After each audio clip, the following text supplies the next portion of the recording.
అనగనగా ఒక ఊరు. ఆ ఊర్లో దేశం కోసం బద్ధ శత్రువులుగా మారిన భార్యాభర్తలు. ఒకరికి దేశం అంటే భక్తి, ఆ దేశం కోసం ప్రాణం కూడా ఇస్తారు. మరొకరికి ఉద్యోగం ముఖ్యం, ఆ ఉద్యోగం కోసం దేశ ద్రోహానికి కూడా వెనుకాడరు. అసలు ఏంటి ఈ భార్యాభర్తల కథ అంటే 1998 జూలై హైదరాబాద్ పాత బస్తీలోని ఫుట్పాత్ పై పళ్ళు పూలు అమ్ముకునే ఒక వృద్ధురాలికి ఆరోగ్యం బాగోలేక ఆమె అక్కడే పడిపోతే చుట్టుపక్కల వాళ్ళు ఆమెను ఉస్మానియా హాస్పిటల్లో చేర్పించగా చేతిలో చిల్లి గవ్వ కూడా లేకపోవడంతో ఆమె చాలా దారుణమైన పరిస్థితుల్లో చనిపోవాల్సి వచ్చింది. హాస్పిటల్లోని అధికారులు ఆ వృద్ధురాలి యొక్క మృతదేహాన్ని ఆమెకు అప్పగించడానికి ఆమె ఉంటున్న పూరి గుడిసెలోకి వెళ్ళినప్పుడు ఆ గుడిసెలో ఒక పాత ట్రంకు పెట్టే కనిపించింది.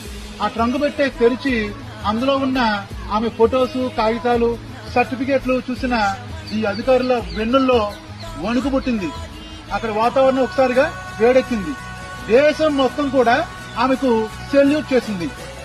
ఆమె ఎవరు అంటే స్వయంగా ఆజాద్ హింద్ ఫౌజ్ దళపతి నేతాజీ సుభాష్ చంద్రబోస్ యొక్క రక్షణ బాధ్యతల్ని అప్పగించిన, దేశం కోసం తాను నమ్ముకున్న సిద్ధాంతం కోసం బ్రిటిష్ వారికి అమ్ముడుపోయి దేశానికి ద్రోహం చేయాలనుకున్న తన భర్తను సైతం కత్తితో పొడిచి చంపేసిన ఉత్తరప్రదేశ్ చెందిన మహావీర్ లక్ష్మీదేవుల యొక్క మొదటి సంతానం, మన దేశ మొదటి మహిళా గూఢాచారి, first women spy in India, Neera Arya.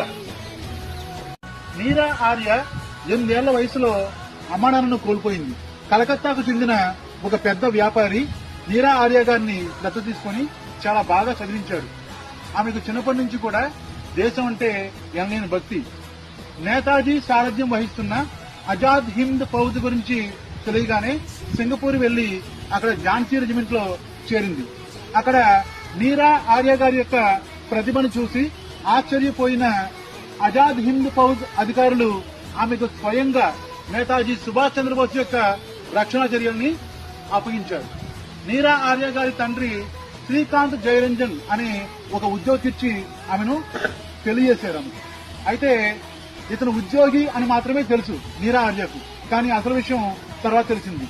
తన భర్త శ్రీకాంత్ జయరంజన్ బ్రిటిష్ విభాగంలోని సిఐడి అధికారిని, నేతాజీని చంపడమే తన యొక్క లక్ష్యమని తెలుసుకున్న నీరా ఆర్య నివ్వెరపోయింది.